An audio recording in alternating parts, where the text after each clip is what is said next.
E já estamos de volta com o Temperando o Papo. Continuamos com o Dr. Fábio Griciunas aqui, ele que é biomédico, está nos falando sobre os vilões brancos. Você que ligou a televisão agora, gente, olha, fique ligadinhos aqui, nos assistindo, porque é de suma importância. Esses alimentos aí estão com certeza na sua geladeira, no seu armário, na sua mesa. O que fazer, na verdade? Vamos falar agora sobre a farinha de trigo, um componente que é usado no pão todo, nosso de cada dia, né? O principal elemento que contém no trigo e que é considerado alergênico ou produz algum processo inflamatório dentro das pessoas, de algumas pessoas, é o glúten. Quem é o glúten? O glúten é uma proteína que envolve o capsídeo germinativo do grão de trigo e faz com que... É aquela pelinha do trigo, né? Não é a pele de fora, que está dentro do trigo. Se você abrir o grão de trigo, de arroz também tem, o milho também tem, mas não com essa característica, e que protege o centro germinativo. Então, em determinada época do ano, ou por um choque térmico, ele se rompe e eclode, e aí a planta se desenvolve. Qual é a função do glúten? E aí vem o nome grego, glúten, né, que é cola. Ah, é cola? É cola. Então, quando você macera o grão de trigo para fazer farinha e adiciona água, ele faz uma goma. Quem faz essa goma é o glúten. Quem faz essa cola é o glúten. Essa substância, dentro da nossa vilosidade, o nosso intestino tem o tamanho de uma quadra de tênis, mais ou menos, 250 metros quadrados, ele é enorme e cheio de vilosidades. Então, esse glúten ele vai se acumulando, ele vai entrando nessas vilosidades e vai mudando a permeabilidade. Algumas pessoas têm uma doença que é autoimune, é dela, contra essa proteína. Então, inflama, irrita. Que é a doença celíaca, que é a doença celíaca. Então, toda vez que ele come glúten, o intestino inflama. Então, já não come mais. E o glúten está presente em vários alimentos. Produtos. Não. E o trigo que nós ingerimos hoje mudou muito a característica genética dele. Ele continua sendo trigo. Tem a cara de trigo, o gosto de trigo, as propriedades de trigo. Só que há 10 mil anos atrás, pelos achados arqueológicos, ele tinha 14 cromossomos. Os geneticistas identificaram, tem 14 cromossomos esse grão, esse vegetal. Hoje, o trigo tem 48 cromossomos. Nossa. Tem mais cromossomos que nós. Então, ele tem cara de trigo, jeito de trigo, propriedades do trigo, mas ele geneticamente mudou muito. Então, a nossa genética nesses últimos 10, 12, 15, 100 mil anos, ela não mudou muito. Nós passamos a ser o Homo sapiens, né?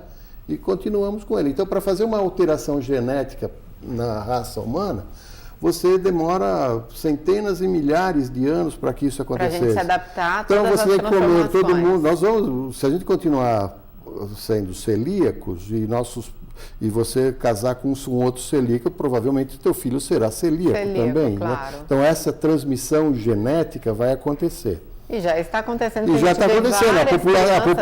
A população sensível a trigo hoje está aumentando. Sim. Né? E a leite também. E a leite também. Então, o que acontece com o trigo? Nós passamos a ingerir ele numa quantidade maior. Nós comemos trigo todo dia. Então, eu costumo dizer que a gente vive um processo de monotonia nutricional. O que é essa monotonia nutricional? Comemos todo dia exatamente os mesmos elementos, com caras diferentes. Por exemplo, entre numa padaria. Você tem um balcão de pão, um balcão de biscoitos, um balcão de doces, um balcão de comida preparada, um balcão de massas, né, um balcão de sucos, um balcão de leites aromatizados. O que tem ali? Vamos fazer o raio-x desse negócio. Tem trigo, açúcar, leite, fermento, sal, leite. Tudo, né?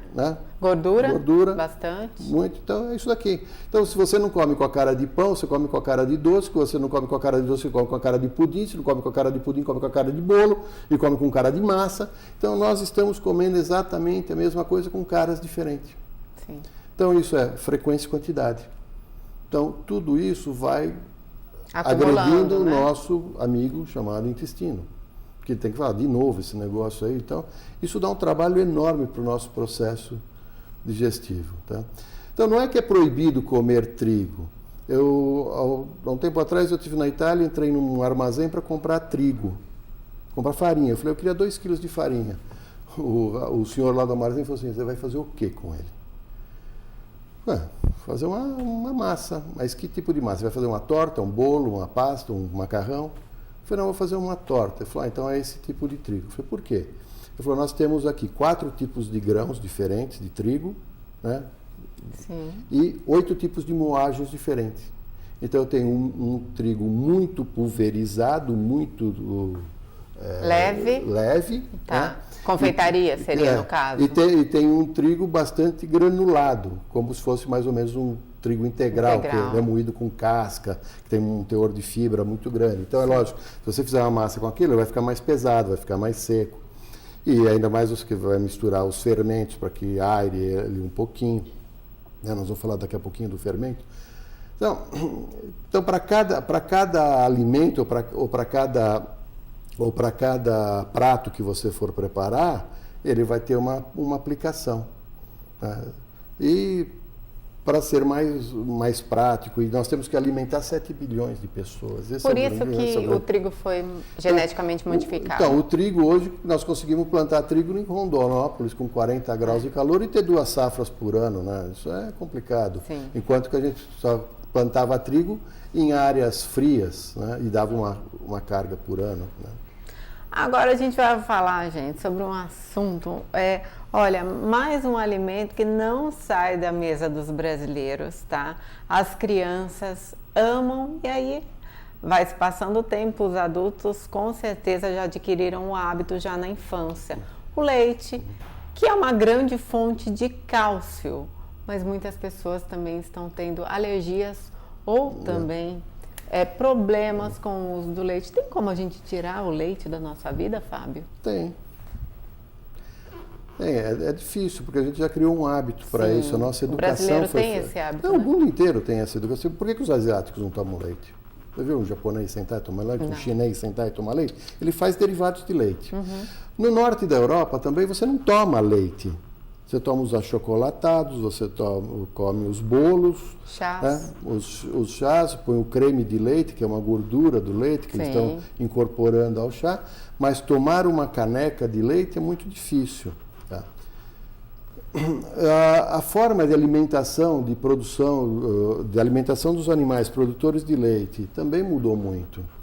Então, hoje, se você for pegar uma vaca que produz 12 litros de leite, pode jogar ela na salsicharia, porque ela é antieconômica.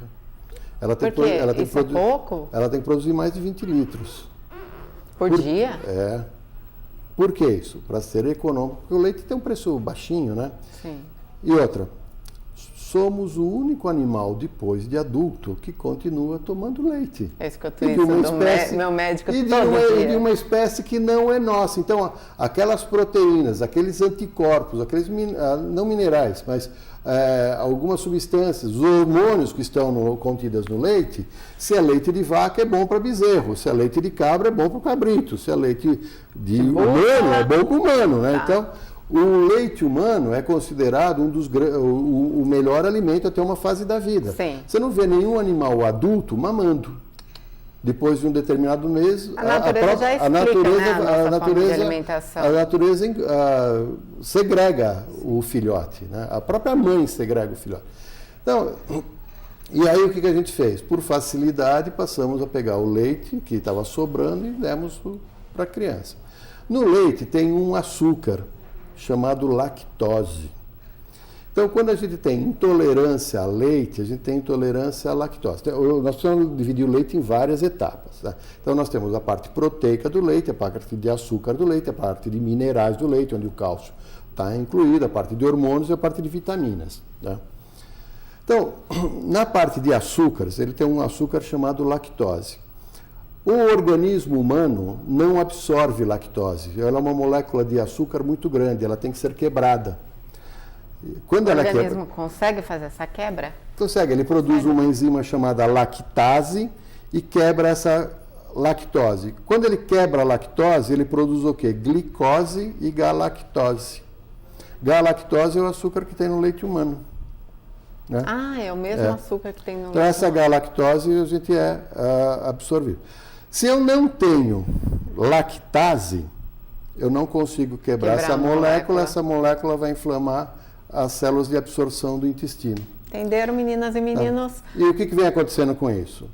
Reprodução, e a gente vai criando resistência a isso. A lactose. Alergia ou intolerância, né? Agora, não é uma alergia, é uma deficiência, uma deficiência, é uma hipersensibilidade. Sim. E falar do fermento também, para vocês que estão curiosos, por favor, Fábio Griciunas. Então, para que serve o fermento? O fermento serve para dar uma cara melhor ao prato que a gente está preparando com açúcar, leite, trigo, clara de ovo. Sim. Principalmente, né? Então, a gente colocando as bactérias em contato, normalmente são lactobacilos, ou são fungos ou leveduras, junto da massa, elas vão fermentar. O que é fermentar? É pegar o oxigênio e transformar ele em gás, em CO2. Com isso, ela faz aquela aeração. Então, o bolo fica bonito, ele fica todo furadinho. A gente come com os olhos, né? Então, ele cresce, lindo. Ele fica fofinho, né? Então, esse é o processo do fermento. Só que no nosso intestino, nós também temos fungos, leveduras e bactérias. Quando isso vai para dentro do intestino, entra como uma substância estranha lá dentro, e eles entram em conflito. Então, dentro do nosso intestino, acontece um processo chamado digestão. A digestão acontece com essas bactérias do intestino. Se a gente desequilibrar essas bactérias, o processo vira fermentação e a gente fica empachado. Cheio de gases, né? Então, esse é o uso adverso do fermento. E tem o fermento que está na bebida também, na produção de... Verdade. Então, isso é um assunto bastante longo. Bastante dá para fazer extenso, vários programas, né, doutor Fábio? Mas está convidado novamente. Obrigado. Aí, espero ter esclarecido algumas coisas e estou à disposição para vocês aí. Com certeza, foi maravilhosa realmente a entrevista, gente. Vilões brancos, né? Tudo que a gente gostaria de saber aí. Mande as suas perguntas também, participe. Este foi o doutor Fábio Griciunas, ele que é biomédico. Para vocês que quiserem entrar em contato com ele, por favor, doutor Fábio. Através do site intoleranciaalimentar.com.br, vai lá na área de contatos e deixa a sua pergunta lá, ou através do telefone 450-2843. Eu agradeço mais uma vez a participação, viu? Tá bom, obrigado. E vocês não saem daí não, tem mais Temperando o Papo, mais entrevistas. Eu vou para o intervalo e já volto.